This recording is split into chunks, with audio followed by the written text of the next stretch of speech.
Bem-vindo a esse vídeo onde eu vou te mostrar como construir com JavaScript puro, sem frameworks, essa Pokédex que você vai ver na tela agora. Como que essa aplicação funciona? Quando a página é carregada, os primeiros 15 Pokémon são buscados e exibidos, e a cada vez que a rolagem chega perto do final da tela, mais 15 Pokémon são buscados e exibidos, e assim sucessivamente até que os 150 Pokémons clássicos sejam totalmente buscados e exibidos. Isso é uma funcionalidade parecida com o scroll infinito. Eu só não vou chamar de scroll infinito porque o foco aqui é buscar e exibir os 150 Pokémons clássicos. Já existe aqui no canal um vídeo onde eu mostro como desenvolver uma Pokédex, mas esse vídeo anterior tem alguns problemas. Um dos problemas foi que tiraram a API de imagens do ar. Então, aqui nesse vídeo, por exemplo, a gente vai fazer de uma forma que as imagens sempre vão estar disponíveis para você usar. E vão ter também várias outras melhorias que eu vou mostrar aqui que não estão no vídeo anterior. Primeira coisa que você vai precisar fazer para acompanhar esse vídeo é baixar esse repositório. Aqui na gravação esse repositório está privado porque eu ainda vou fazer alguns pequenos ajustes nele, principalmente adicionar um README aqui. Mas se você estiver vendo esse vídeo, esse repositório vai estar público, já com um README adicionado, e o link dele vai estar aqui na descrição do vídeo. E aí é só você baixar ele para sua máquina. Você pode fazer isso clicando aqui nesse botão verde Code e vindo aqui em Download Zip, ou você pode clonar esse repositório para sua máquina, ou forcar se você tem conhecimentos de Git e GitHub, beleza? Se você não tem, é só vir aqui em Download Zip e baixar esse repositório para sua máquina. Depois que você baixar, eu recomendo que você tente fazer sozinho. Eu já mostrei aqui o que essa aplicação precisa fazer, então tenta fazer sozinho primeiro.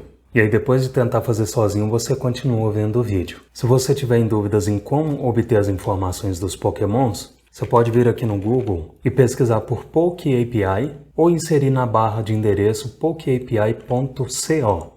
É essa API que a gente vai usar para obter informações dos Pokémons e também obter a URL de paginação para quando o usuário chegar no fim da página. Eu recomendo que você use só as informações dos Pokémons mesmo, tá? Ou seja, o nome do Pokémon e o tipo dele, porque as imagens dessa API não são muito boas. Por exemplo, se eu procurar pelo Pikachu, aqui embaixo tem o JSON do Pikachu. Se a gente procurar por imagens dele, que estão aqui nessa propriedade Sprites, se você colar essa URL aqui em uma outra aba, você vê que a imagem não está numa qualidade legal e ela está muito pequena. Então, ao invés de usar as imagens dessa API, eu recomendo que você use as imagens que estão aqui no repositório dentro da pasta Assets IMG. Essa pasta IMG dentro da pasta Assets contém as imagens dos 150 Pokémons, beleza? Quando você baixar esse repositório, você vai ver que ele tem um index.html, um style CSS e um app.js. O app.js já vai vir com esse código que contém as cores para os tipos dos Pokémons, para você não ter que pensar nisso. Daqui a pouco eu vou mostrar como a gente vai usar essa função. Outra coisa que você precisa ter em mente para acompanhar esse vídeo é: a gente vai focar no JavaScript. Foco não é HTML ou CSS. Meu conteúdo é totalmente focado em JavaScript. Outra coisa importante para você sacar: esse vídeo não é sobre explicar com detalhes cada funcionalidade que está sendo usada. Demora meses para eu explicar tudo que eu vou mostrar aqui para alguém de fato aprender. As chances são que talvez você não vai entender tudo que eu vou mostrar na construção dessa aplicação. E tá tudo bem. Você não tem que ficar frustrado com isso. É importante você saber que entender tudo o que vai ser mostrado demanda prática e tempo. Esse vídeo é sobre junção de conceitos para construir uma aplicação. É sobre combinar conceitos, conectar os pontos. O canal já tem vídeos sobre a maioria dos conceitos que eu vou mostrar. É só pesquisar no canal pelo tema específico e você encontra. Para pesquisar no canal, você pode vir aqui no YouTube e pesquisar, por exemplo, Roger Mello JavaScript. Você clica aqui na imagem do perfil, clica na lupa, e aí você pode pesquisar por determinado termo. Por exemplo, se você quiser ver uma introdução a Async Await, você pode inserir Async aqui, pressionar Enter, e aqui você tem um vídeo, esse Explorando Async Await, é uma introdução densa só sobre Async Await. E esse é só um exemplo, você pode pesquisar por qualquer termo que você tem interesse aqui no canal. Outra coisa que você vai precisar para acompanhar esse vídeo, e eu prometo que essa é a minha última recomendação antes da gente começar a construir a aplicação, é que você vai precisar de uma extensão do VS Code chamada Live Server. você pesquisar por essa extensão aqui no Google, provavelmente você já vai cair nessa página do Visual Studio Marketplace, mostrando essa extensão Live Server para você. Por que é interessante você usar essa extensão? Porque com ela, entre outras coisas, você já tem Hot Reloading, ou seja, toda vez que você salvar o seu app.js ou qualquer arquivo da aplicação, você não precisa ficar clicando aqui nessa setinha de recarregar a página ou pressionar F5. A página vai ser recarregada automaticamente quando você salvar qualquer arquivo, tá bom? E aí, depois que você baixou a Live Server, vou te mostrar o que você deve fazer. Para iniciar a Live Server, você vai ver aqui no cantinho que tem um item Go Live. Você pode ou clicar nesse ícone Go Live com qualquer arquivo da aplicação aberto aqui, ou você segura Alt e pressiona LO e o navegador já vai abrir para você. Seu servidor já vai estar de pé, com um Hot Reloading por padrão. Quando essa página for carregada para você, provavelmente ela vai estar assim, porque a partir daqui a gente vai construir o código dessa aplicação juntos. Então vamos lá, por que essa função getTypeColor foi deixada aqui? Ela foi deixada aqui para você não ter que focar em escolher cada cor para um tipo de Pokémon. Lembrando que o nosso foco aqui é o JavaScript. Como que essa função funciona?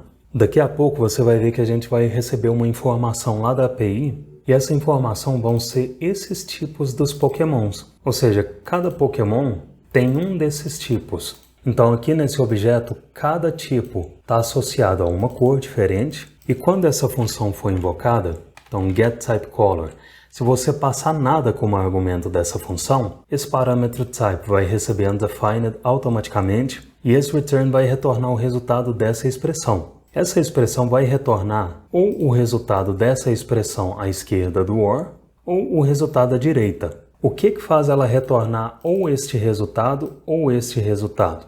Se type, que é esse parâmetro aqui, recebeu undefined automaticamente, porque aqui a gente está invocando essa função sem valor, type recebe undefined e esse objeto não contém uma propriedade chamada undefined. Então toda essa expressão vai resultar em um valor false, que é undefined, porque o objeto não contém uma propriedade undefined. Quando o valor à esquerda do OR é um valor false, ele automaticamente vai retornar o valor à direita dele. O valor à direita do OR é essa const que armazena essa cor para o tipo normal. Se você executar, nada vai acontecer, obviamente, porque para visualizar o retorno dessa função, você precisa, por exemplo, exibir o retorno dela no console.log. Então a cor do Pokémon tipo normal foi retornada. Agora, se você executar essa função passando como argumento uma string que contém uma dessas propriedades, então, por exemplo, a propriedade ground, essa expressão agora vai retornar o valor da propriedade ground desse objeto. Você pode checar isso aqui no console. E se você passar como argumento dessa função uma propriedade que não existe no objeto, então ABC, essa expressão vai resultar em undefined, porque não existe uma propriedade ABC no objeto, e esse curto-circuito vai retornar novamente o valor da const normal. Por isso que F5, F5, F5 é exibido novamente aqui no console. Beleza? Daqui a pouco a gente vai usar essa função, só queria dar esse overview rápido para você de como ela funciona. Agora que eu já mostrei isso, eu vou colapsar ela. Se você quiser fazer isso também, é só pressionar Ctrl Shift e acento agudo, ou vir aqui do lado do número da linha e clicar nessa setinha. E para começar de fato a desenvolver essa aplicação, a primeira coisa que eu preciso pensar é o que eu quero fazer quando a página for carregada. Ou seja, quando o usuário abrir essa aplicação e a página for carregada, o que eu quero fazer? De forma resumida, eu quero buscar os Pokémons e renderizar os Pokémons na tela, certo? Então, para fazer isso, eu vou criar uma função handlePageLoaded, ou seja, lida com a página carregada, e já vou invocar ela aqui embaixo, porque eu quero que essa função seja executada assim que esse script for baixado pelo navegador. Então, só para testar, eu vou inserir um console.log executou handlePageLoaded. E aqui eu vejo o resultado da execução de handlePageLoaded no console. Show! Próxima coisa que eu vou fazer aqui, agora que eu vi que essa função está funcionando, é usar um try-catch para que se algo der errado no request, esse erro não trave a minha aplicação. Então aqui dentro do try, dentro do catch, eu só vou inserir algo deu errado e vou exibir o erro. Obviamente isso aqui é só para fins didáticos, você não deve deixar console.log no seu código. Você pode fazer qualquer coisa aqui se esse erro acontecer. Você pode exibir um aviso na tela, pode fazer qualquer coisa aqui dentro. Esse console.log é só para efeitos didáticos, beleza? E aqui dentro do try eu quero tentar fazer um request, uma requisição para a API com os Pokémons. Para fazer esse request, eu preciso descobrir para qual URL eu devo fazer o request. Para descobrir isso, você pode vir aqui na Poke API novamente, e aqui embaixo tem algumas dicas de quais URLs são válidas para você fazer request, e a URL que a gente vai usar é essa aqui. Ou seja, depois da URL padrão, depois do barra, vem Pokémon e alguns query parameters nessa URL. Esses parâmetros estão determinando algumas informações que a gente vai receber de volta como resposta. Vou dar um zoom para ficar melhor para a gente visualizar. E esse parâmetro limit limita a quantidade de resultados que você vai obter. A quantidade de resultados que eu quero obter a cada request é 15. Então vou inserir 15. Já esse parâmetro offset, ele vai trazer os 15 próximos Pokémons quando ele for incrementado de 15 em 15. Como assim? Olha só, se você copiar essa URL para o seu clipboard, vier aqui numa nova aba e colar ela no navegador, na barra de endereço, você vai dar de cara com esse JSON. Esse JSON é a resposta que a API vai te dar quando você fizer request para essa URL. Se você não estiver vendo esse JSON com essas cores, provavelmente é porque você está visualizando esse JSON na forma padrão no navegador. Se você quiser visualizar mais bonitinho, igual eu estou vendo aqui, você pode baixar essa extensão chamada JSON Viewer. Só baixar essa extensão e quando você visualizar JSON no browser, você vai visualizar ele de uma forma mais amigável, como você está vendo aqui. Você pode configurar algumas coisas na extensão também, como tema de cores, mas a gente não vai entrar nesses detalhes aqui. Mas enfim, está aqui o JSON que eu vou obter quando eu fizer um request para essa URL com um limit recebendo 15 e offset recebendo 0. Observa que com a URL configurada desse jeito, o JSON que você vai receber contém uma propriedade results, que contém um array de objetos em que cada objeto representa um Pokémon, e esses objetos contêm as propriedades name e URL. Name é o nome do Pokémon e aqui, com essa URL configurada dessa forma, você vai começar pelo primeiro Pokémon, que é o Bulbasaur, até o 15º Pokémon, que é o Beedrill. Se você clicar nessa URL da propriedade URL, você vai ver um JSON com todas as informações disponíveis nessa API para esse Pokémon. Beleza? E talvez você esteja pensando, Roger, por que limitar essa quantidade de 15 em 15? Por que não exibir, quando a página carregar, todos os Pokémons de uma só vez? Por questões de performance. Renderizar muita coisa no front-end de uma só vez geralmente não é boa ideia. É interessante você pensar em renderizar um pouco de informação de cada vez. Assim você exige menos do processador do seu usuário e provavelmente menos banda dele, caso ele esteja usando uma 4G ou uma 3G, por exemplo. Então beleza, essa é a primeira URL para a qual você precisa fazer request. Eu vou copiar ela aqui e aqui dentro do try, vou colar ela como conteúdo de uma string, vou inserir const response, recebe o resultado dessa promise que o fetch vai trazer. Como eu estou usando a wait, eu preciso que seja uma função async. E aqui embaixo eu vou checar se response is not ok. Se response is not ok, eu vou lançar um erro dizendo não foi possível obter as informações. Agora, se tiver tudo bem com a resposta desse request, eu quero exibir ela no console. Vamos ver se funcionou? Então, se você vier aqui no console, está aqui o objeto response com a propriedade OK armazenando true e o status 200. Então significa que o request foi bem sucedido. Agora eu preciso pegar o JSON dentro desse response e converter em objeto JavaScript. Então eu vou fazer const, já vou colocar uma expressão de destructuring, desestruturando a propriedade results desse objeto, renomeando ela como Poke API results. Isso vai fazer sentido daqui a pouco, quando eu tiver algumas linhas abaixo dessa expressão. Isso aqui é só para o código ficar mais legível daqui para baixo. Vou inserir await response.json, porque o método JSON retorna uma promise, então eu preciso desse await aqui. para aguardar essa promise ser resolvida. E aí, logo após isso, você pode exibir PokeAPI Results no console, e aqui a gente tem um array de objetos, exatamente como a gente tinha visto aqui nesse preview do JSON que a aplicação, que a API retorna. Então beleza, tem esse array de objetos, e agora que eu renomeei results para PokeResults, porque algumas variáveis vão ser declaradas aqui embaixo, e ler todas essas variáveis envolvendo um nome como PokeAPI Results é mais fácil do que ler results, existe um problema que a gente tem que resolver, que é o seguinte. Observa que em cada objeto eu tenho um nome e a URL com o ID do Pokémon, mas a gente ainda não tem o tipo desses Pokémons e as imagens deles. Então agora a gente vai obter os tipos de cada Pokémon. Para obter os tipos de cada Pokémon, a gente vai precisar executar um request para cada URL dessas propriedades URL. Em outras palavras, eu tenho um array de objetos e quero obter um array só com essas URLs, para que com essas URLs eu faça o request para obter o tipo de cada Pokémon. Para fazer isso, você pode vir aqui e encadear na PokeAPI Results a invocação de um map, que recebe um parâmetro que eu vou chamar de result.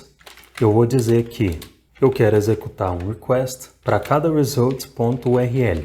Essa expressão vai me devolver um array de promises. Eu vou armazenar esse array em uma const promises.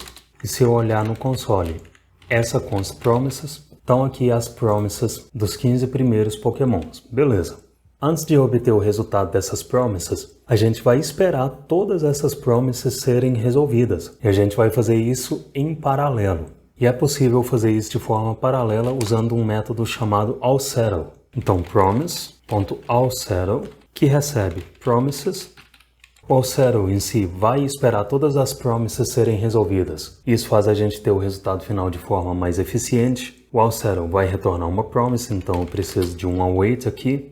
E vou nomear esse retorno como responses. E vou exibir responses no console. Feito isso, eu vejo que todas as promises foram obtidas com status fulfilled. Só para lembrar, se você não entende promises, aqui no canal tem vídeo só sobre isso. Só você pesquisar por promises como eu mostrei aqui no início do vídeo, beleza? Agora eu vou dizer que se a promise tiver status rejected, o que não é o caso aqui, mas pode acontecer, essa promise não deve ser aproveitada aqui nas próximas linhas. Eu quero filtrar e obter só as promises com status fulfilled. Então para isso eu vou declarar uma const fulfilled, que recebe o retorno de responses.filter, que recebe response como parâmetro da função de callback. E aqui a gente vai fazer response.status, recebe fulfilled. Feito isso, eu devo obter um array só com promises com status fulfilled. Está aqui o array. E agora eu quero extrair dessas promises só a URL dos Pokémons. Então aqui abaixo eu vou inserir uma const promises URLs, que recebe fulfilled.map. Vou chamar esse objeto no parâmetro de URL. Vou inserir um parâmetro URL e esse callback vai retornar URL.value.json. E aqui embaixo o JSON vai retornar promise. Então promises URLs vai receber um array de promises. E esses nomes aqui vão ser modificados depois, tá? Primeiro a gente só quer fazer funcionar. Eu vou chamar essa const aqui, por exemplo, por enquanto, de PokePromises. E para obter o array com os Pokémons, eu vou inserir const Pokémons recebe await, o resultado de promise.all, que recebe PokePromises. Feito isso, se você exibir o resultado aqui no console, a gente obtém um array dos primeiros 15 Pokémons. Então, se você vier aqui nesse primeiro objeto, por exemplo, você vai ver que o name dele, ele tem uma propriedade name com o nome do primeiro Pokémon, que é o Bulbasaur. Então, essa propriedade name a gente vai precisar aproveitar. E outra propriedade que nos interessa é essa propriedade types, que contém um array de objetos. E dentro desses objetos, existe uma propriedade type, que contém um outro objeto, que contém uma propriedade name com o nome do tipo. Então aqui você já vê que é um pouquinho chatinho obter os tipos de cada Pokémon. Mas a gente vai dar um jeito nisso. Porque o que a gente quer fazer aqui? A gente quer ler essa propriedade types e ao invés de obter um array de objetos em que cada objeto contém uma propriedade type que armazena um objeto com uma propriedade name, a gente vai simplificar isso aqui para um array de arrays em que cada array contém os tipos do Pokémon. E isso vai facilitar passar para frente o array de objetos que a gente vai construir daqui a pouco para renderizar os Pokémons na tela. Então, para obter esse array de arrays, eu vou declarar uma const types que recebe pokémons.map, porque Pokémons é um array, é esse array de objetos. Vou chamar esse parâmetro de fulfilled e vou fazer fulfilled.types, porque a propriedade types de cada objeto armazena um array, esse array de objetos, e como armazena um array eu quero obter um array com a mesma quantidade desse array, eu vou percorrer cada propriedade types com um map, ou seja, aqui na função de callback do map eu vou receber como parâmetro cada objeto, que eu vou chamar de info, e esse objeto info contém info.type, e a propriedade type contém o nome do tipo. Então, type.name. Feito isso, se a gente exibir types no console, está aqui o array de arrays, em que cada array contém os tipos do Pokémon. Então isso simplifica bastante o acesso aos tipos de cada Pokémon. É só acessar através dessa propriedade, dessa const types. Obviamente tem muita coisa acontecendo aqui nesse código. Então, para deixar ele mais organizado, a gente pode isolar as responsabilidades do que cada coisa está fazendo aqui. Por exemplo, observa que todas essas linhas, essas 6 linhas que estão selecionadas, existem exclusivamente para a gente pegar os tipos dos Pokémons. Então, ao invés de ter todas essas linhas aqui, você pode ter, por exemplo, uma invocação de função getPokemonsType, que retorna os tipos dos Pokémons. Então, para fazer isso, você pode vir aqui acima, declarar a função getPokemonsType, que vai conter todas essas 6 linhas. Você pode recortar e colar. Aqui ele está reclamando porque essa não é uma função async, então vou inserir async. E aqui dentro está sendo usado esse array PokeAPIResults. Então, preciso passar esse array como parâmetro dessa função. Então, vou inserir PokeAPIResults como argumento. O retorno de getPokemonsType, como ela é uma função async, vai ser uma promise, então vou aguardar essa promise resolver e vou armazenar esse resultado em uma const types, então vou recortar essa const types daqui, vou retornar o retorno desse map, vou armazenar o resultado aqui e feito isso, se você exibir types no console, o resultado continua o mesmo, mas agora a gente isolou mais as responsabilidades desse código. Essa função existe só para que a gente obtenha o tipo dos Pokémons e aqui embaixo ela é invocada e exibida no console por enquanto. Daqui a pouco a gente vai passar para frente essas informações para que elas sejam renderizadas na tela.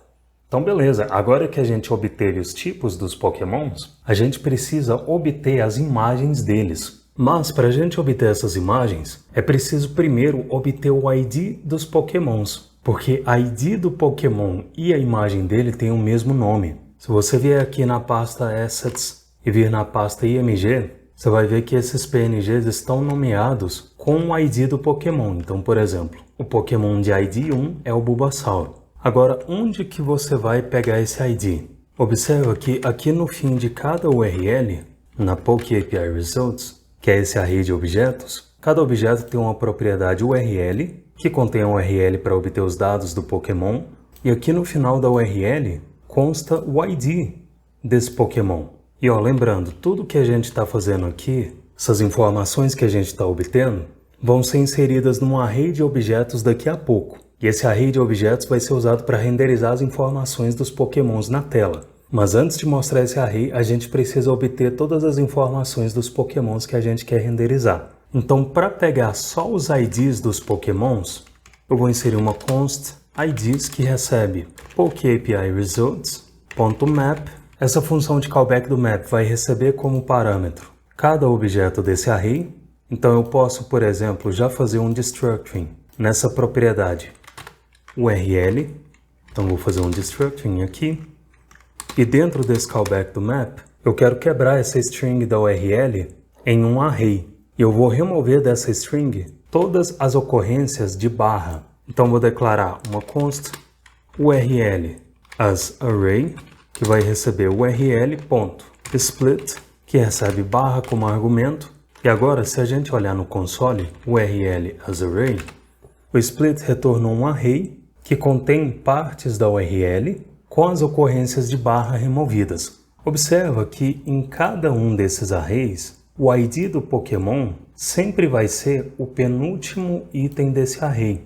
Como que você pega o penúltimo item de um array? Se você tem um array ARR que recebe 1, 2, 3 e você quer pegar de forma dinâmica o penúltimo item desse array, você pode fazer, por exemplo, arr.at e aqui você precisa passar o index do penúltimo item do array. E como a gente quer fazer isso de forma dinâmica, você pode, por exemplo, fazer arr.length.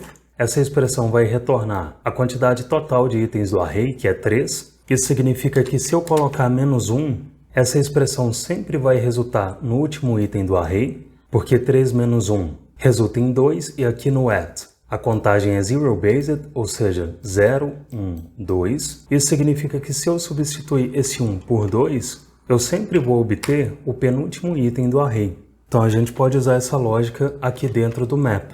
A gente vai retornar o URL as array.at, que recebe a quantidade total de itens do array, menos 2. E aqui eu sempre vou pegar o penúltimo item do array, que nesse caso vai ser o ID do Pokémon. Porque o ID do Pokémon sempre está no penúltimo item da URL as array.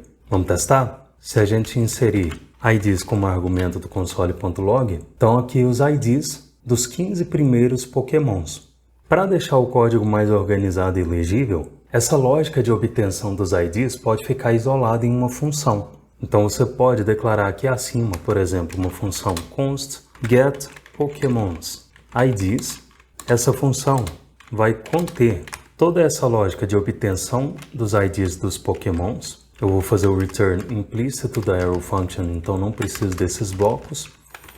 Como essa lógica está usando PokeAPI results, eu preciso receber PokeAPI results aqui como argumento, e agora eu posso invocar get Pokémons IDs passando PokeAPI results. Feito isso, eu continuo recebendo os IDs dos Pokémons, mas agora eu isolei essa lógica dos IDs em uma função e só estou invocando essa função aqui para deixar o código mais organizado. Agora que a gente obteve os IDs dos Pokémons, através deles você consegue obter as imagens dos Pokémons. Porque lembra, as imagens dessa API não são muito legais e são pequenas. Então, para usar essas imagens aqui da pasta IMG, a gente precisa buscar essas imagens. Isso pode ser feito usando fetch. E lembra que fetch retorna promise. Se retorna promise, eu vou fazer o mesmo processo de pegar só as promises com status fulfilled, que é basicamente essa estratégia que foi usada aqui nas primeiras linhas da getPokemonsType. Por enquanto eu vou repetir só para fazer funcionar, mas daqui a pouco essa repetição vai ser abstraída. Então vamos lá. Eu quero obter um array de promises que o fetch vai retornar, então const promises recebe IDs.map. Essa função vai receber um parâmetro ID, e para cada ID eu vou executar um fetch. O fetch vai ser feito para onde? Eu vou referenciar a raiz do meu projeto, diretório assets, dentro de assets img, barra, e aqui eu vou interpolar o id.png.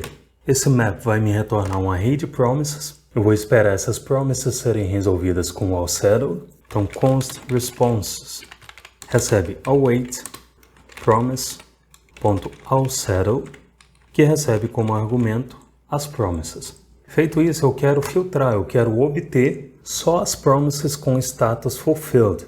Então const fulfilled recebe responses.filter, que recebe response como parâmetro.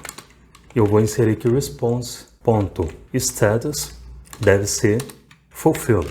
Feito isso, agora que eu filtrei as promises que contêm o status fulfilled, para obter as imagens eu vou inserir const imgs, que recebe fulfilled.map. Eu quero obter um array das URLs das imagens, response, porque eu quero obter response.value.url. Feito isso, se a gente visualizar imgs no console, a gente vê que imgs é um array que contém as URLs para as imagens dos 15 primeiros Pokémons. Então agora que a gente fez funcionar, toda essa lógica de obtenção das imagens dos Pokémons pode ser isolada em uma função responsável só por isso. Então aqui acima, você pode declarar uma função get Pokémons IMGs, vou deixar sem parâmetro aqui por enquanto, e vou isolar toda essa lógica de obtenção das imagens nessa função. Aqui a gente vai retornar o retorno desse map. Como await está sendo usado, essa função precisa ser uma função async, e como aqui dentro id está sendo usado, esse array IDs, a gente precisa passar ele como parâmetro. Feito isso, a gente pode eliminar todas essas linhas. IMGs agora vai receber o retorno da invocação de getPokémons IMGs, recebendo id como argumento. E como getPokémons IMGs é uma função async, ela vai retornar uma promise, então a gente vai esperar essa promise ser resolvida. Se a gente visualizar IMGs no console, continua com o mesmo resultado, porém, agora essa lógica de obtenção das imagens está isolada nessa função.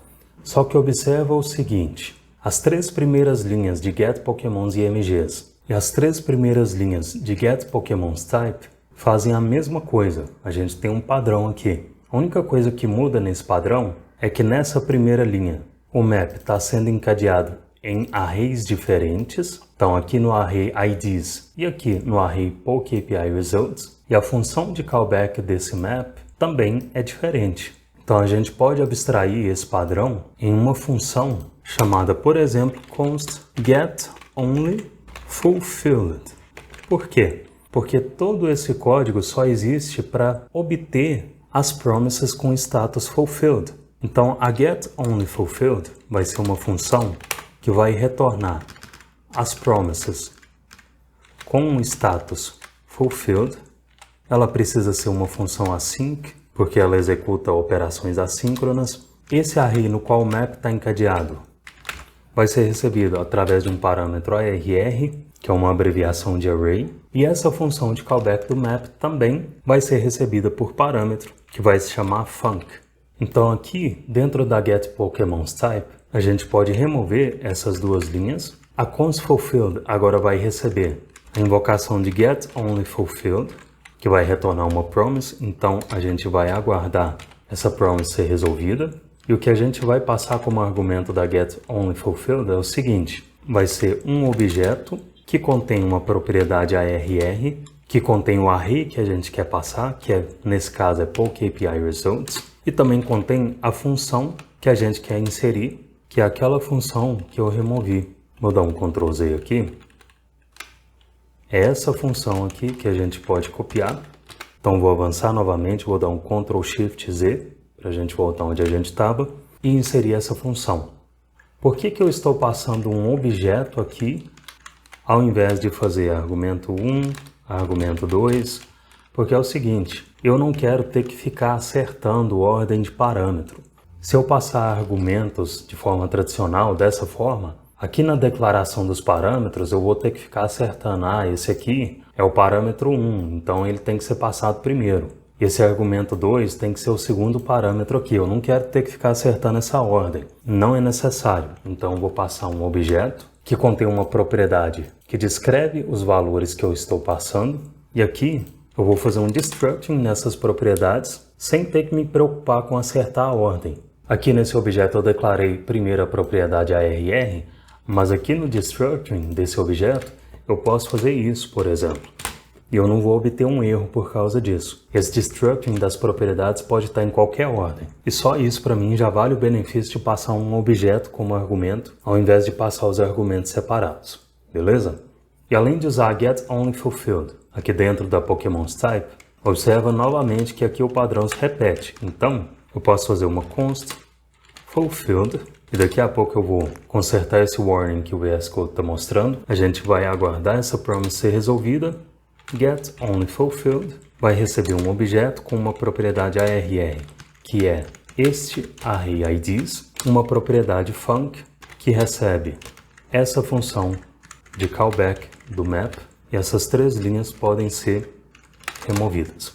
Beleza? Então agora a gente precisa testar se a gente continua obtendo os tipos dos Pokémons e as imagens. Então se aqui embaixo a gente testar a constTypes, ela continua sendo um array de arrays, em que cada array contém os tipos dos Pokémons. Se aqui embaixo a gente testar IMGs, o mesmo resultado continua sendo obtido. Ela é um array com as URLs das imagens.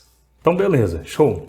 Agora, a gente precisa construir o array de objetos com informações para renderizar os pokémons. A gente vai renderizar os pokémons na tela através desse array de objetos que a gente vai construir. Para construir esse array, a gente pode declarar uma const pokémons que vai armazenar esse array. Como que esse array vai ser construído? Eu vou usar o array IDs, vou invocar um map nele. Essa função de callback vai ter um parâmetro ID e um parâmetro I, que é uma abreviação de index. Eu quero que essa função retorne um objeto. Esse objeto vai ter uma propriedade ID que recebe o próprio parâmetro ID, então aqui eu não preciso fazer isso. Estou usando Shorthand Property Names, que é uma feature do JavaScript exatamente para você não ter que repetir nome de propriedade e valor. Esse objeto vai ter uma propriedade name, que vai receber PokeAPI Results, colchetes e .name. Então aqui a gente está pegando o nome de cada Pokémon do array PokeAPI Results. A gente precisa renderizar também na tela o tipo do Pokémon. Então a gente vai ter uma propriedade Types, que recebe Types, colchetes e uma propriedade IMG URL, que vai receber IMGs, colchetes i. Então a ideia aqui é que Pokémon seja um array de objetos que contém informações sobre os 15 primeiros Pokémons. Se a gente olhar no console, estão aqui os objetos que contêm uma propriedade ID, uma propriedade IMG URL, uma propriedade name com o nome do Pokémon e uma propriedade types que contém um array com os tipos do Pokémon. Agora olha só, a partir daqui, o código que vai ser implementado vai ser responsável por pegar o array de Pokémons e renderizar as informações dele na tela.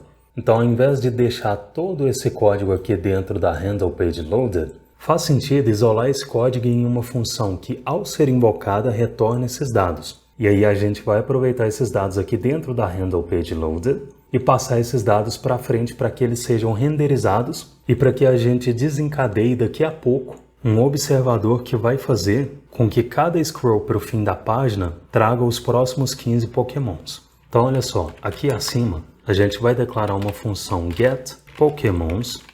Essa função vai ser uma função async, porque dentro dela a gente vai usar a wait e todo esse try-catch vai ser movido aqui para dentro dessa função getPokemons.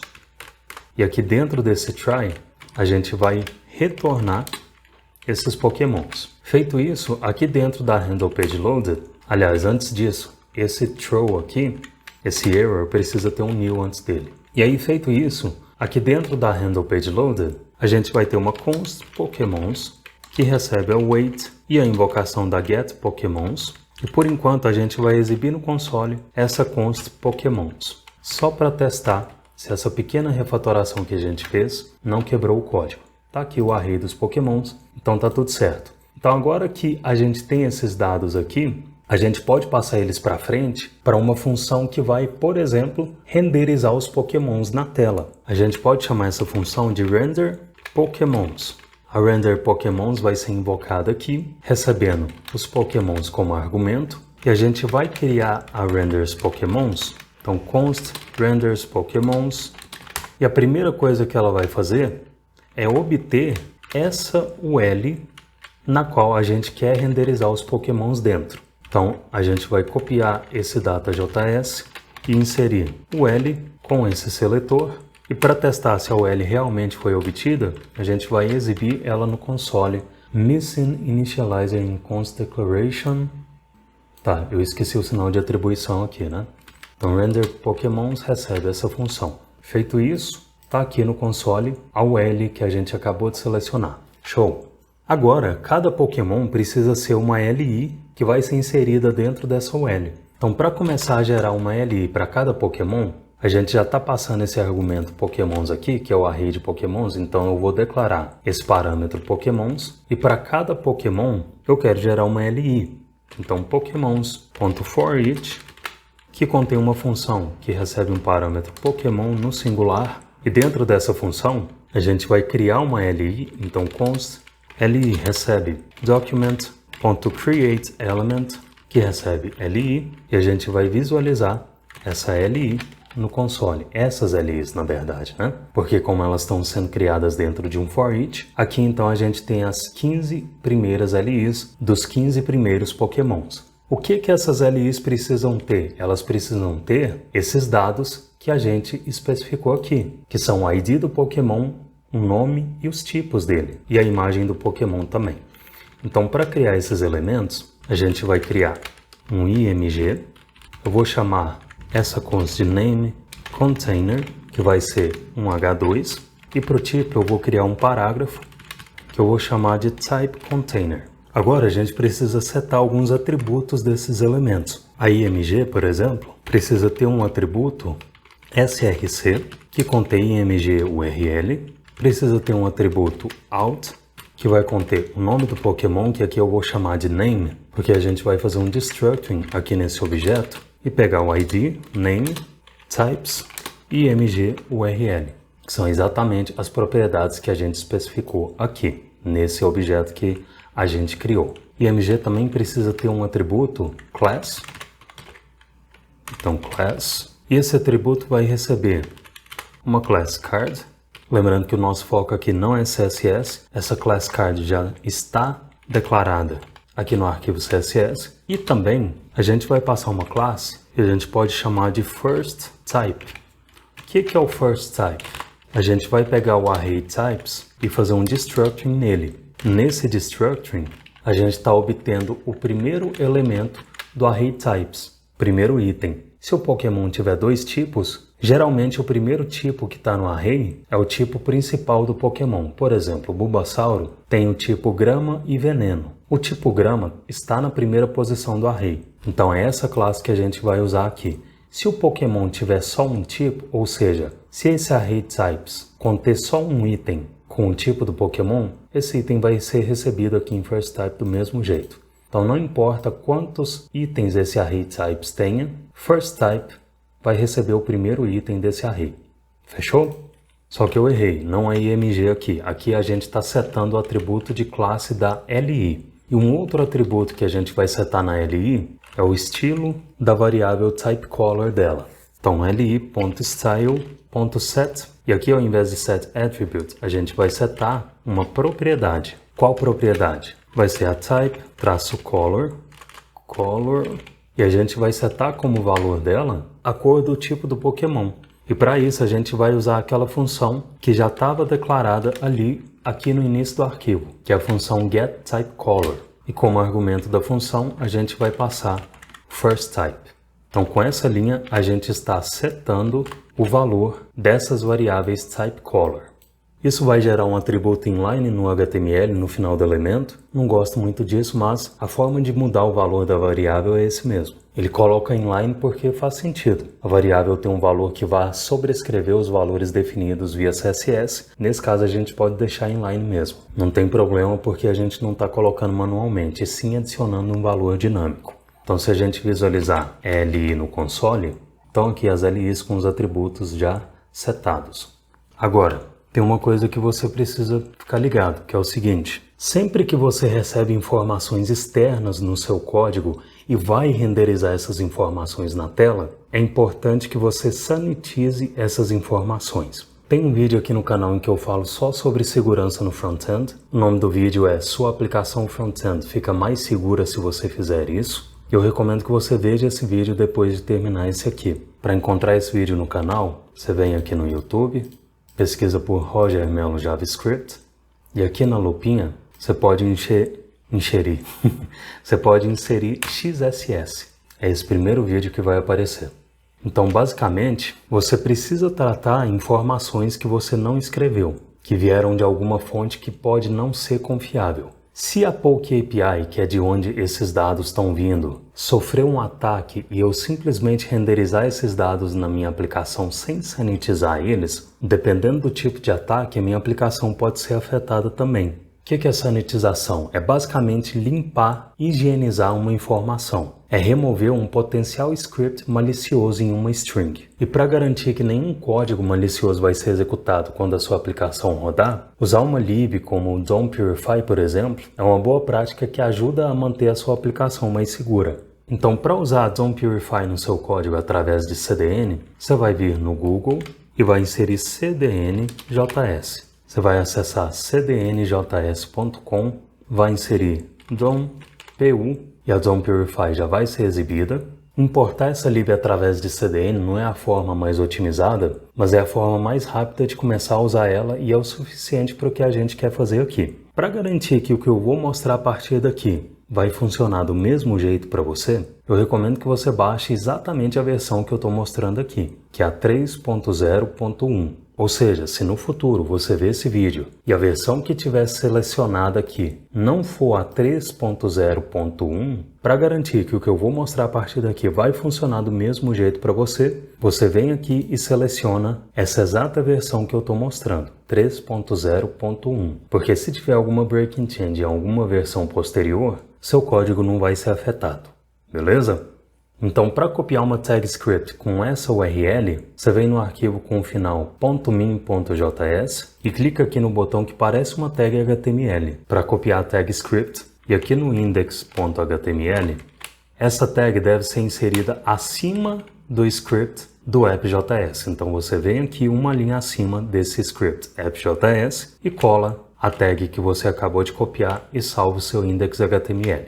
Feito isso, aqui no app.js, você vai identificar as strings que estão vindo da Poke API e que devem ser sanitizadas, que são essas strings dos objetos da função de callback do map. E essas strings, antes de ser inseridas nesse objeto, estão vindo dessas funções. Então a gente pode vir aqui na getPokemonsType, por exemplo, e fazer esse map retornar as strings já sanitizadas. Então, ao invés de retornar simplesmente essa string, você pode recortar ela, inserir Zone Purify, exatamente como está aqui, DOM tudo maiúsculo, P maiúsculo e o restante em minúsculo, .sanitize, que recebe como argumento a string que você quer sanitizar. Como essa URL também está vindo da API, para sanitizar essa URL, você pode recortar toda essa expressão, inserir Zone Purify, inserir Zone Purify.sanitize, que recebe como argumento essa expressão. E aqui dentro da getPokemons IMGs, nenhuma mudança precisa ser feita, porque esse fetch não está sendo feito para uma API externa. Ele só está sendo feito para o diretório raiz da aplicação. Então aqui você tem controle sobre os nomes dos arquivos e pastas que estão sendo recebidos e retornados por essa função. Então, feito isso, sanitizadas essas strings, agora sim, a gente pode continuar na Render Pokemons. Dentro da Render Pokemons, agora a gente vai setar o conteúdo textual que precisa ser exibido na tela. Então, nameContainer.textContent vai receber uma template string que contém o ID do Pokémon.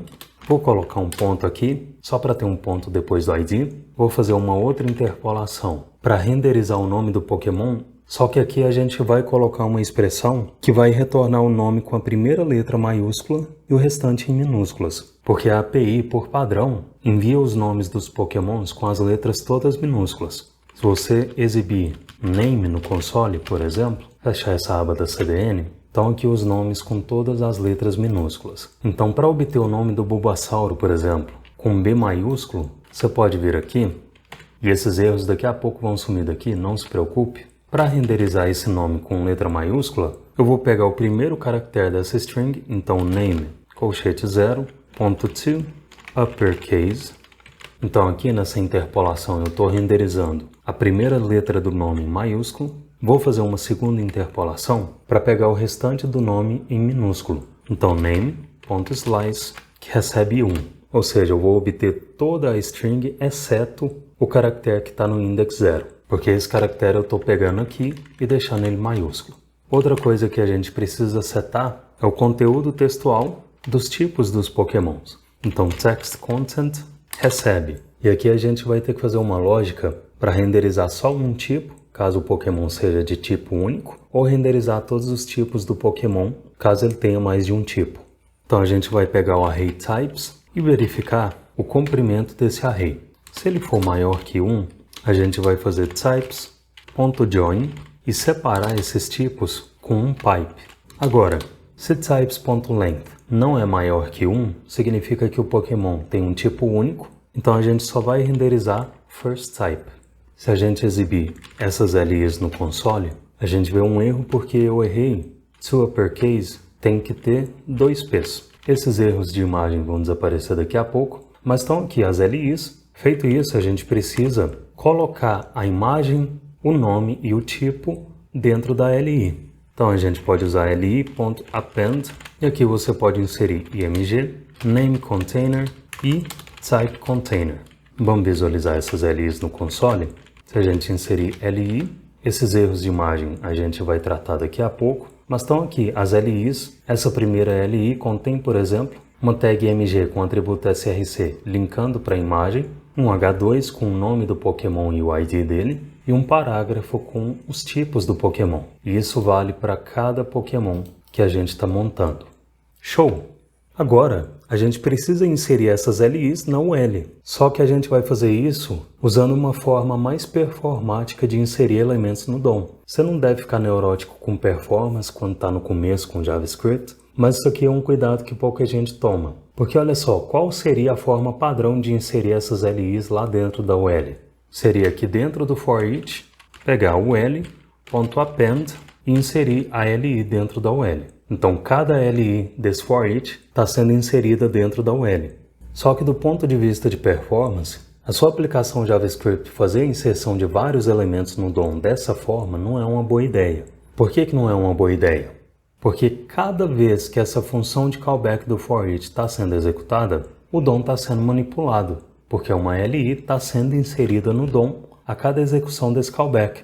E a cada LI inserida, o navegador precisa fazer reflow e repaint da tela. Tradução de repaint e reflow é redesenho e refluxo. Ou seja, a cada manipulação do DOM, toda vez que uma LI é inserida no DOM, o navegador precisa redesenhar os elementos e recalcular o fluxo dos elementos. E manipulação de DOM é um processo lento e custoso para o processador do usuário, porque quanto mais manipulação de DOM uma aplicação executa, mais o navegador vai exigir do processador, por causa desse recálculo de fluxo e exibição dos elementos. Se esse callback foi executado para 10, 15 itens do array, por exemplo, o que ele está dizendo para o navegador é redesenha a tela, redesenha a tela, redesenha a tela, 15 vezes. E é claro que nesse exemplo não vai haver um ganho considerável de performance, porque eu sei que esse array não contém 1.000, 10.000, 100.000 itens. E o dispositivo que contém o navegador no qual esse código está sendo executado, que é o meu, tem um bom processador. Mas essa pode não ser a mesma condição do dispositivo do seu usuário. Então você precisa ficar atento a esse tipo de situação. Se você é responsável pelo front-end da aplicação, não é boa ideia você exigir muito do processador do usuário. E esse tipo de abordagem tende a exigir do processador. Por outro lado, existe uma abordagem que é mais performática. Nessa abordagem mais performática, o DOM vai ser manipulado uma única vez, mesmo quando vários elementos são inseridos nele. Então esse ganho de performance é a grande vantagem da abordagem que eu vou mostrar agora. E como que essa abordagem vai funcionar? Ao invés de inserir essas LIs diretamente no DOM, elas vão ser inseridas em um fragmento de documento. Se acima do for each você inserir const fragment, que recebe document.create document fragment, e aqui abaixo você inserir um console.log que exibe fragment, eu vou comentar esse append na UL por enquanto, e para eliminar aquele errinho chato com as imagens dos Pokémons, esse erro está acontecendo porque não existe uma imagem com ID 0. Então aqui a gente pode usar ID ao invés do index. Feito isso, agora a gente vê um document fragment criado. Vou tirar esses erros das imagens daqui para não atrapalhar você. Esse erro está dizendo que não está sendo encontrada uma imagem 0.png. Isso é verdade, porque não existe uma imagem com ID 0 lá na nossa pasta. A contagem das imagens começa a partir do 1, que é o ID do Bulbasauro. Então, para resolver isso, eu vou procurar por .png e vou debugar se esse ID está recebendo 0 aqui. Então, vou retornar o valor desse fetch, mas aqui em cima eu vou fazer um console.log recebe ID. Olha só que interessante. Esse 0 aqui está causando problemas porque a contagem desses IDs está errada. Por que está errada? É isso que a gente vai descobrir agora. E eu não vou cortar isso da gravação não, tá? É bom que você me veja resolver esse tipo de imprevisto para que você também consiga resolver no futuro caso algo parecido aconteça com você. A gente vai aqui na invocação, na declaração da getOnlyFulfilled, mas na verdade esse problema deve estar aqui, talvez. Na URL as array, talvez a sanitização está removendo ou desconfigurando o ID. Deixa eu vir aqui no console. Não, tá tudo certo aqui. Ah, mas olha só, eu não posso sanitizar. O split está retornando um array, essa expressão está retornando um array. E a gente não pode sanitizar um array, a gente quer sanitizar só essa string URL. E aí nessa URL sanitizada, a gente executa o split. Então agora o URL as array de fato está armazenando os arrays. Então feito isso, a gente para de receber os erros relacionados à imagem não encontrada. Agora, esse erro está dizendo que eu estou querendo buscar um undefined aqui. Eu não quero buscar undefined. Então, se a gente for aqui, por exemplo, na get Pokémons IMGs, eu tenho esse caminho assets.img e o nome da pasta é IMG. Então, tá certo. Vamos dar uma olhada aqui na render Pokémons. A gente vai investigar o valor de IMG URL. Ah, então olha só. Por algum motivo, a contagem das imagens está começando do index 2 e aqui nessa última linha, um undefined está sendo exibido. E é esse undefined que está causando esse erro aqui. Está buscando uma pasta undefined. Então, beleza. Então, o problema está nessa propriedade img_url que está vindo desse array Pokémons que a render Pokémons está recebendo, que vem de get Pokémons. E a get Pokémons está retornando esse array de Pokémons que contém uma propriedade img_url. Então talvez o problema esteja nesse ID que está sendo recebido através desse array IDs que está sendo retornado por getPokémonsIDs. Então beleza, vamos ver o retorno, se a gente está retornando os IDs certinhos. Beleza, estão aqui os IDs certinhos. Então o problema não está aqui em getPokémonsIDs. Vamos investigar getPokémonsIMGs. Vamos ver o valor que está sendo retornado aqui por essa função. As URLs começam com ID 1 e vão até o 15. Está tudo certo aparentemente aqui também. Então em getPokémonsIMGs, a gente está recebendo um array de imagens. Continua tudo certo aqui. Pegamos esse array de IDs. Vamos só visualizar esses objetos aqui no console. Vou retornar esse objeto que está sendo criado e vou visualizar ele aqui no console também. Tá, o problema está aqui. Então o primeiro objeto já tem o ID 2, deveria ser o 1. E o último objeto contém undefined. Como valor de img_url.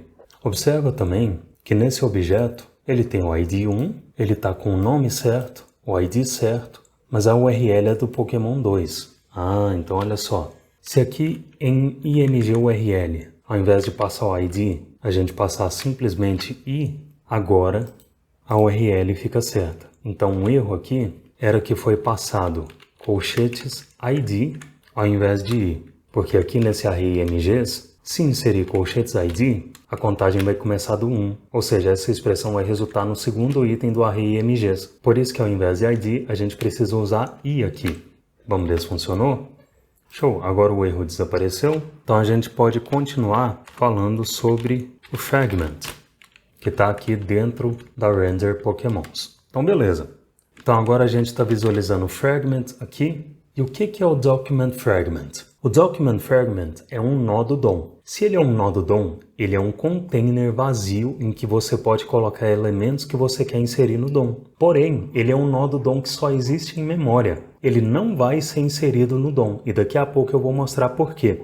Mas a grande sacada dele ser um nó do DOM que só existe em memória é que você pode adicionar outros nós do DOM como filhos do fragment, e essa inserção de nós no fragment não vai fazer o navegador precisar redesenhar os elementos e recalcular o fluxo dos elementos no DOM. Por que não vai? Porque o fragment não está no DOM, ele está em memória. Ou seja, aqui abaixo, ao invés de adicionar as LIs na UL, já que as LIs são nós do DOM e é possível adicionar nós do DOM como filhos do document fragment, E aqui é importante você entender que ser um nó do DOM não significa que esse nó está inserido no DOM, porque aqui nessa linha, a LI é um nó do DOM que foi criado, mas ainda não foi inserido no DOM. Então, ao invés de adicionar as LIs diretamente na UL, você vai adicionar as LIs no Document Fragment. Então, se aqui abaixo, depois do for each ser executado, você exibir o fragment no console, você vê as LIs inseridas dentro do fragment. Agora há pouco, eu disse que o Document Fragment é um nó do DOM que só existe em memória e que ele não vai ser inserido no DOM. E aí você pode pensar, se ele contém as LIs, mas só existe em memória e ele não vai ser inserido no DOM, para que eu vou deixar as LIs dentro dele? Você vai deixar as LIs dentro do fragment porque se você inserir o fragment no DOM, só os nós filhos que o fragment contém vão ser inseridos no DOM. Então depois do for each, ou seja, depois que todas as LIs foram inseridas no fragment, você pode fazer o l.append, que adiciona o fragment, e esses nós que o fragment contém vão ser inseridos de uma só vez. E como todos os nós são inseridos de uma só vez, o navegador só vai precisar redesenhar e recalcular o fluxo uma única vez. Percebe que isso é o oposto de fazer o navegador redesenhar e recalcular o fluxo dos elementos toda vez que uma LI é inserida no DOM? Porque agora, ao invés de inserir uma LI de cada vez, elas vão ser inseridas de uma só vez.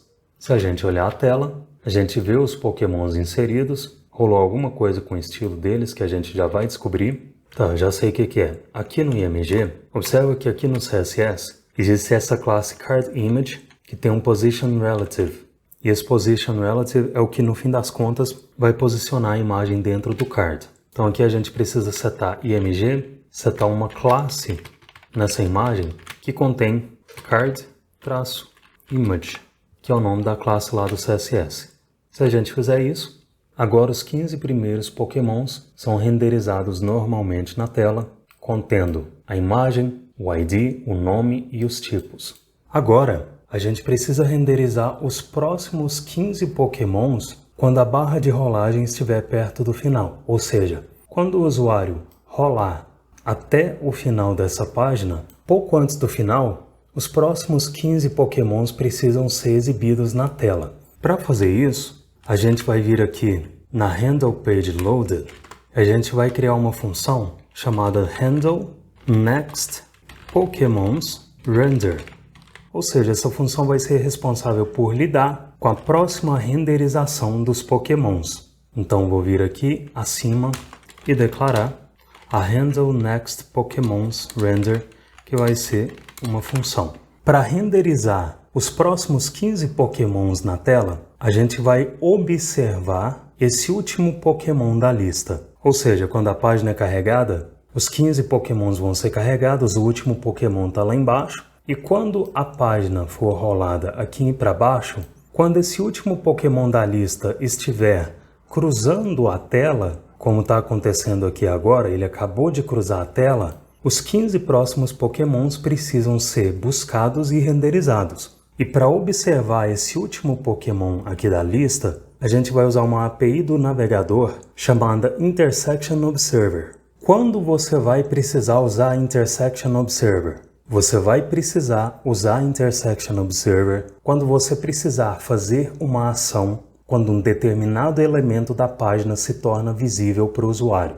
No caso, o elemento que a gente quer observar quando se torna visível para o usuário é o último Pokémon aqui da lista. Então a primeira coisa que a gente tem que fazer é criar um observador de um elemento.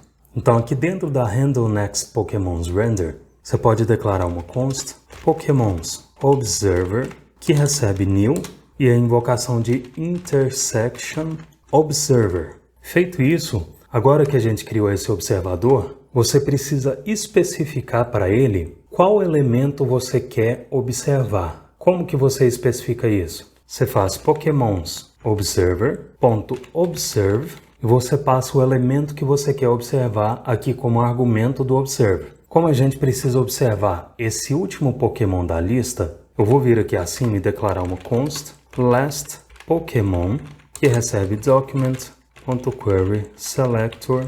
Eu vou pegar aqui no HTML o data.js dessa UL, porque eu quero selecionar essa UL. Então vou colocar esse seletor aqui. E logo em seguida, como essa expressão vai retornar a referência da UL no DOM, eu vou encadear que eu quero obter dessa UL o last child, ou seja, o último filho dessa UL. Feito isso, eu vou referenciar last Pokémon como argumento da invocação do observe. Agora, a gente precisa especificar o que deve acontecer quando o elemento que está sendo observado, que é o último Pokémon, estiver próximo de ser exibido na tela. Ou seja, o que deve acontecer quando o último Pokémon estiver próximo de ser exibido na tela, que no caso é o que vai acontecer quando o scroll, a rolagem até o fim da página acontecer. E para especificar o que deve acontecer quando o último Pokémon estiver próximo de ser exibido na tela, você precisa inserir uma função como argumento do Intersection Observer. É nessa função que você vai executar a ação que deve ser executada quando o elemento que está sendo observado se torna visível na tela. Essa função recebe um parâmetro que pode ser chamado de Elements. Esse parâmetro Elements é sempre um array no qual os itens correspondem aos elementos que estão sendo observados. Como a gente está observando só o último Pokémon, esse parâmetro Elements vai receber um array que contém um objeto que corresponde ao último Pokémon. Agora, aqui dentro da função, a gente precisa especificar que a gente só quer executar uma ação quando o elemento que a gente estiver observando estiver visível na tela. E para especificar isso, a gente vai fazer o seguinte: if not elements colchete 0 ponto is intersecting. E aqui dentro desse if, a gente só vai executar um return. E logo abaixo do if, a gente pode exibir no console executa uma ação quando o elemento está visível. O que significa isso aqui? Intersecting, aqui nesse contexto, significa cruzar ou atravessar o limite da tela. Então, o que a gente está dizendo aqui? A gente está dizendo que elements 0, ou seja, o primeiro item, e no caso o único item do array elements, que é o último Pokémon, se ele não estiver cruzando a tela, a gente quer fazer nada. Então, esse return aqui dentro do if vai ser executado e nada abaixo do if vai ser executado. Porém, se essa expressão resultar em false, significa que o elemento está cruzando a tela, está visível, então o código abaixo do if vai ser executado. Vamos ver isso em ação? A gente vai salvar e se você rolar a tela até o final, quando o 15º Pokémon começa a aparecer na tela, o console.log abaixo do if foi executado. Só para eliminar essa sintaxe de colchete 0 aqui, a gente pode fazer um destructing aqui nesse parâmetro elements e chamar esse item do destructing de last Pokémon. E aqui, ao invés de usar elements colchete 0, a gente usa last Pokémon. O resultado, se você testar, vai ser absolutamente o mesmo, mas agora o código ficou um pouquinho mais legível. Observa que eu estou no final da rolagem da tela, mas a partir do momento que eu subir essa rolagem e fazer o último Pokémon cruzar a tela novamente, o código abaixo do if foi executado pela segunda vez. Isso acontece porque toda vez que o elemento atravessa a tela, o código abaixo do if é executado. E a gente não quer isso. Esse código só pode ser executado uma única vez, porque se ele for executado várias vezes como está acontecendo aqui, toda vez que o elemento cruzar a tela, mais 15 Pokémons vão ser renderizados na tela, e não é isso que a gente quer. A gente quer que uma única vez, quando esse último Pokémon da lista aparece na tela, os próximos 15 Pokémon sejam buscados e renderizados, e se esse tipo de coisa do Pokémon ficar cruzando a tela novamente acontecer, a gente quer fazer mais nada. Então, para fazer com que o código abaixo do if seja executado uma única vez, que vai ser a primeira vez que o Pokémon cruzar a tela, a gente precisa desobservar esse último Pokémon depois que esse código foi executado. Como que a gente vai fazer isso? Olha só, existem dois passos que a gente precisa fazer para isso acontecer. O primeiro passo é declarar o parâmetro observer. Esse parâmetro armazena o próprio observer que está observando o elemento. Depois de declarar esse parâmetro observer, a gente precisa desobservar o último Pokémon. E para fazer isso, aqui embaixo eu vou inserir observer.unobserve que recebe last Pokémon ponto target. Esse ponto target é uma referência do elemento que está sendo observado, que é o último Pokémon. Ou seja, o observer vai desobservar o último Pokémon. Só para a gente visualizar isso no console, nesse console.log aqui acima, eu vou inserir last Pokémon, o parâmetro last Pokémon ponto target. E aqui abaixo do unobserve, eu vou inserir uma string desobservou última LI, que corresponde ao último Pokémon. Feito isso, eu vou recarregar a página e se a gente vier aqui embaixo, no último Pokémon, esse console.log que exibe o último Pokémon foi executado, unobserve foi executado e em seguida desobservou última LI também foi executada. Ou seja, a ação que eu quero executar, que está aqui abaixo do if, foi executada uma vez e agora se a gente subir e descer o cruzamento do último Pokémon na tela, a gente vê que o elemento realmente foi desobservado.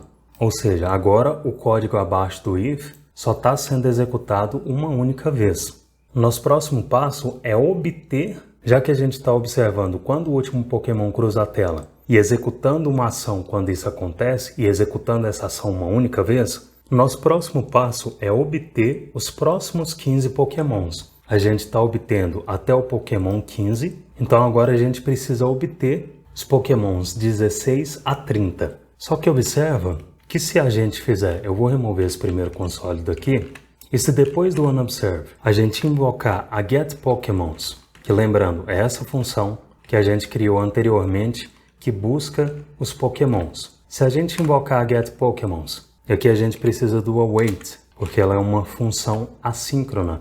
E como a gente está usando o await, essa função precisa ser async. Se a gente invocar essa função e exibir no console os Pokémons que ela retornou, então eu vou exibir no console Pokémons, observa que a gente tem um problema, porque a gente vai obter os primeiros 15 Pokémons novamente. E não é isso que a gente quer que os próximos 15 Pokémons, ou seja, 16º a 30º, sejam obtidos. Então, só para fazer funcionar, e depois a gente melhora, mas só para fazer funcionar, a gente vai fazer uma solução temporária que é a seguinte. A gente vai repetir essa URL, só que modificando o offset.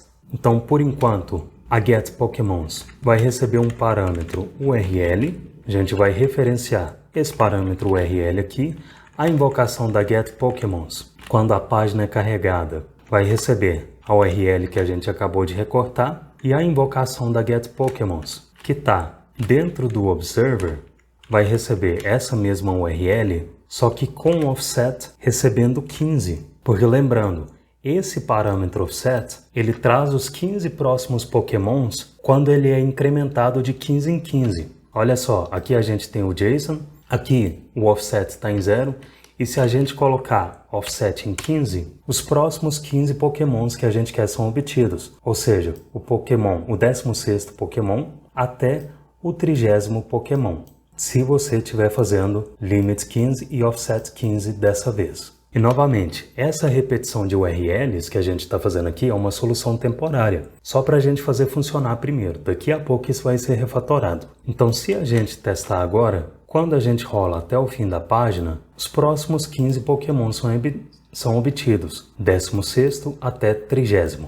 Então, agora que a gente está obtendo esses Pokémons, a gente precisa renderizar eles na tela. E a gente já tem uma função que renderiza os Pokémons. Essa função recebe os Pokémons como parâmetro, ela cria e adiciona as LIs dos Pokémons no fragment e aqui no final ela inclui o fragment na UL.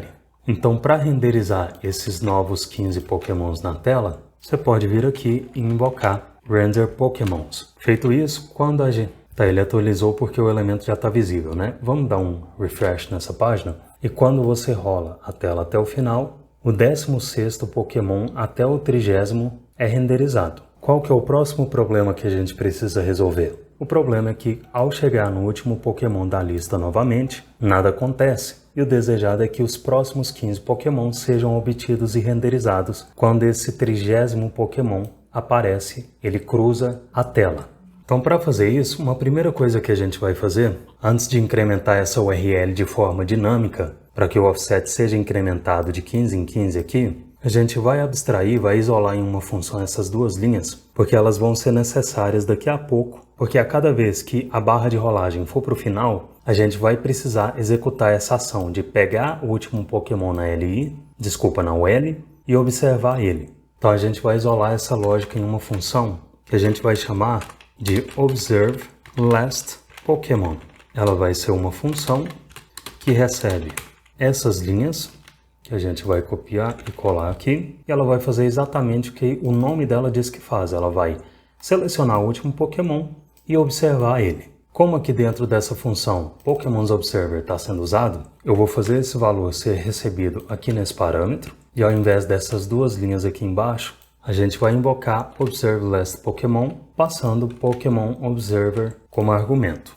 Feito isso, para observar o 30º Pokémon, que no caso vai ser o último Pokémon da lista depois dessa invocação, a gente vai invocar aqui abaixo de Render Pokémons a observeLastPokémon. Só que obviamente se a gente só fizer isso e rolar até o fim da página, a cada rolagem até o fim da página, os Pokémons buscados e renderizados vão ser 16º a 30º. Como que a gente faz para isso não acontecer? A solução é incrementar o offset de 15 em 15 de forma dinâmica, para que a cada rolagem até o fim da página, os próximos 15 Pokémons sejam obtidos. Então, uma forma de incrementar esse offset de forma dinâmica de 15 em 15 é o seguinte: a gente vai remover essas URLs como argumento da getPokémons nas duas invocações dessa função. Aqui na getPokémons, a gente também pode remover esse parâmetro URL. A gente vai passar essa URL hardcoded aqui, só que dessa vez a gente pode ter aqui acima da função getPokémons uma const limit que recebe 15 e uma let offset que vai ser iniciada com 0. E aqui nessa URL, ao invés dela ter o valor de limit e de offset fixos, a gente vai transformar essa string em uma template string que contém uma interpolação de limit, e a gente vai fazer offset receber uma interpolação de offset. Então agora os valores de limit e offset estão vindo dessa const e dessa let. E para incrementar de forma dinâmica esse offset a cada invocação da getPokémons, aqui abaixo, antes de retornar os Pokémons, a gente pode dizer que offset recebe o valor que ela já tem somado a limit. Vamos pensar no que vai acontecer aqui. Olha só, na primeira vez que essa função getPokémons foi executada, limit vai estar armazenando 15, offset vai estar armazenando 0, então essa URL vai conter o limit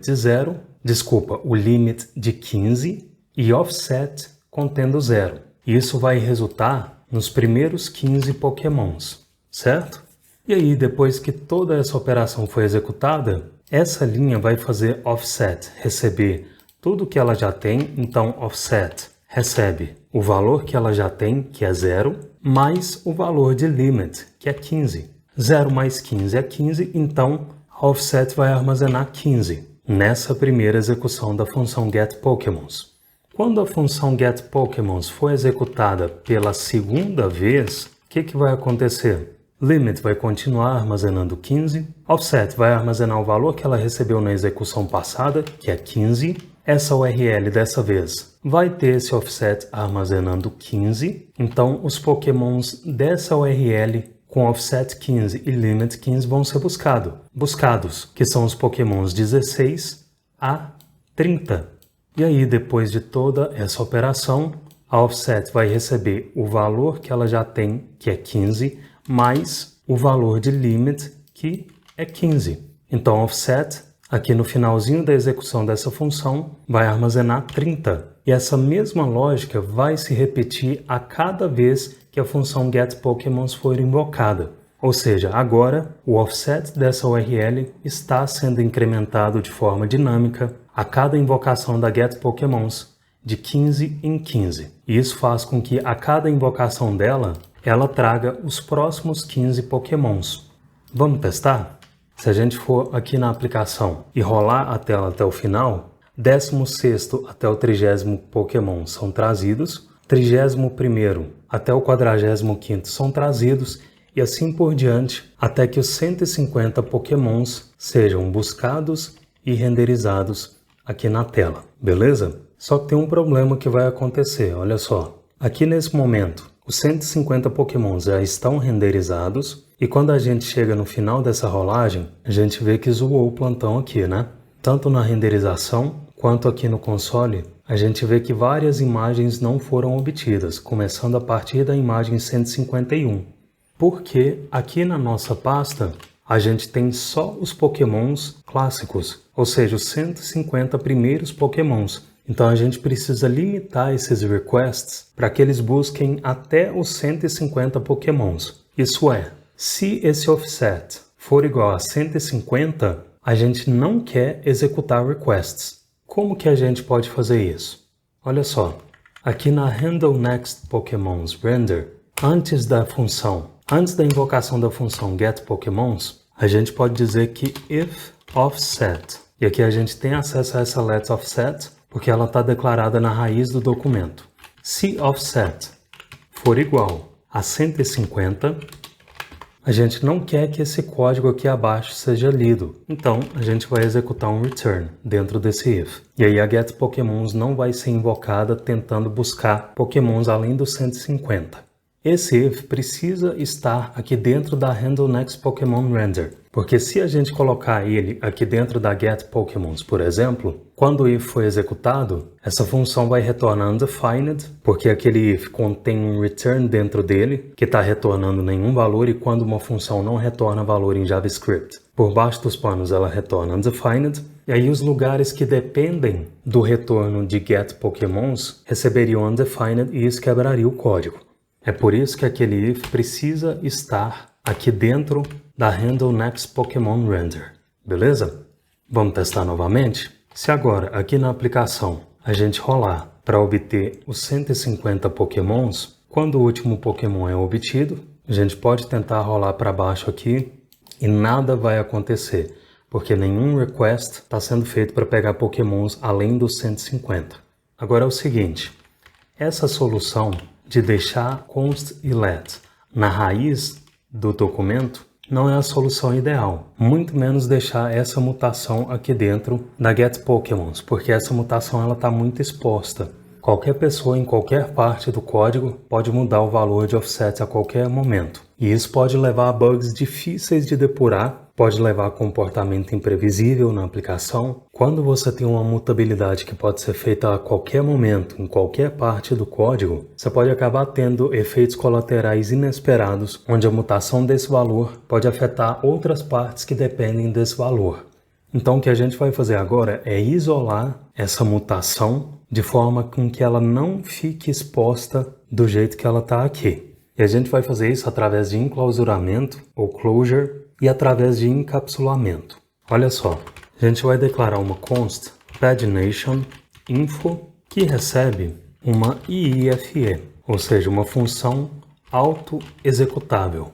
Isso significa que o que eu retornar aqui dentro dessa função vai ser armazenado em pagination_info. Vou escrever caso você queira pesquisar mais depois. Inclusive aqui no canal tem vídeo sobre isso. IIFE. Isso aqui é uma sigla para expressão de função auto-executável. Dentro dessa IIFE, a gente vai retornar um objeto. Isso significa que se você exibir no console pagination_info, você vai ver o objeto que foi retornado aqui dentro da função. A sacada de fazer isso é que qualquer variável declarada aqui dentro, ou seja, se eu tenho, por exemplo, uma letX que recebe 1, essa let não é acessada aqui do lado de fora da função. X is not defined. Por quê? Porque essa let está presa aqui dentro do escopo dessa função que foi imediatamente invocada. Se essa let não é acessível do lado de fora da função, então não tem como eu modificar o valor dela aqui do lado de fora. Então essa let está encapsulada dentro dessa função. Porém, eu posso modificar o valor dessa let se essa função exportar uma função que é responsável por modificar essa let. Então aqui nesse escopo você pode ter, por exemplo, uma const increment x, que ao ser executada vai fazer a letX receber o valor que ela já tem mais 1. ou se você quiser, você pode usar o operador de pós-incremento aqui. E aí, se você exportar essa função como método desse objeto, aqui do lado de fora, você pode fazer paginationinfo.incrementX, só que obviamente você precisa de algum jeito de saber o valor dessa let depois da invocação do incrementX. Então aqui você pode ter uma função getX, por exemplo, que vai retornar o x. Você precisa exportar, você precisa colocar ela aqui como um método desse objeto. E aqui do lado de fora, se depois dessa invocação você exibir no console paginationinfo.getX, você obtém o resultado de x incrementado, que é 2. Observa que essa mutação ela não foi feita manipulando diretamente a x. Ela foi feita através dos métodos que eu estou exportando aqui nesse objeto. Então x está encapsulada, ela não é acessível diretamente fora da função, porém a gente tem esses métodos do objeto paginationinfo, no qual a gente pode solicitar uma ação para ser feita na letX, inclusive a mutação. Só que dessa vez essa mutação está presa aqui nesse escopo e ela não é acessível e ela só pode ser feita através desses métodos. Se você pesquisar esse padrão de projeto por aí, você vai ver nomes como singleton. Isso aqui é como se fosse um singleton-like. Vou escrever para você, singleton. Porém, a gente está fazendo aqui um singleton sem classes, porque 99% das vezes classes em JavaScript são inúteis. Então beleza, agora que você já viu esse conceito, é hora da gente usar esse conceito aqui nessa letOffset. Limit e offset vão ser valores encapsulados dentro dessa função. E para ter acesso ao valor de limit fora dessa função, a gente vai exportar um objeto que contém um método getLimit, que vai ser uma função. Então const getLimit, que recebe uma função que simplesmente retorna limit. Outra função que a gente vai ter é a getOffset, que vai retornar o valor de offset. E a última função que a gente vai ter aqui é a incrementOffset, que ela vai fazer basicamente o que essa linha aqui já está fazendo, que é incrementar o offset de 15 em 15. Feito isso, a gente vai exportar essas funções como métodos desse objeto. E agora, aqui dentro da getPokemons, a gente pode ter uma const com uma expressão de destructuring. E eu vou desestruturar paginationinfo, para eu não ter que usar aqui essa notação de paginationinfo ponto e o nome do método. A gente já vai fazer o destructuring aqui desses métodos que estão exportados nesse objeto. E agora a gente pode simplesmente usar, por exemplo, getLimit como valor do limit, getOffset. Então getOffset como valor do offset. E aqui embaixo, antes do return, onde a gente estava fazendo a mutação de forma exposta, a gente vai simplesmente invocar incrementOffset. Vamos ver se continua funcionando. Se a gente rolar até... olha só. Offset not defined. Se a gente clicar nessa linha... obviamente. A gente precisa também atualizar esse if, porque offset não existe mais. Não na raiz desse arquivo como estava antes. Então, nesse caso, eu vou usar paginationinfo. Deixa eu achar a função. Tá aqui. Então, vai ser paginationinfo.getOffset invocado é igual a 150. Show! Feito isso, se a gente rolar até o último Pokémon, provavelmente dessa vez não vai haver mais nenhum erro em relação à obtenção dos Pokémons.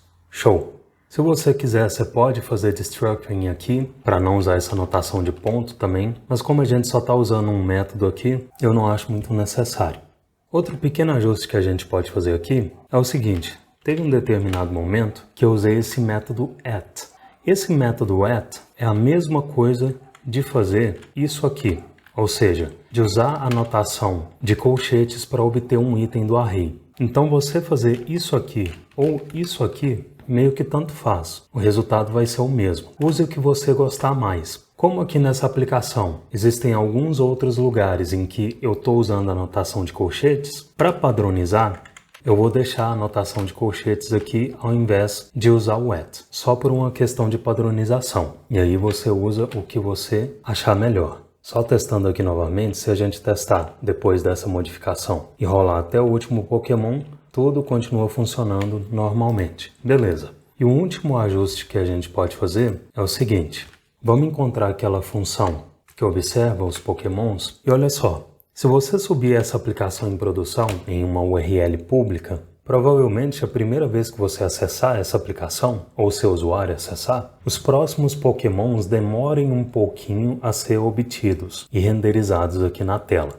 Então, para evitar isso, a gente pode fazer com que o request seja feito antes do Pokémon que está sendo observado, de fato, cruzar a tela. Isso pode ser feito através de uma margem que a gente pode aplicar aqui na tela. Se, por exemplo, a gente aplicar uma margem de 100 pixels, isso significa que 100 pixels antes do Pokémon cruzar a tela, cruzar esse limite da tela, 100 pixels antes, a gente já vai executar o request para obter e renderizar os próximos 15 Pokémons.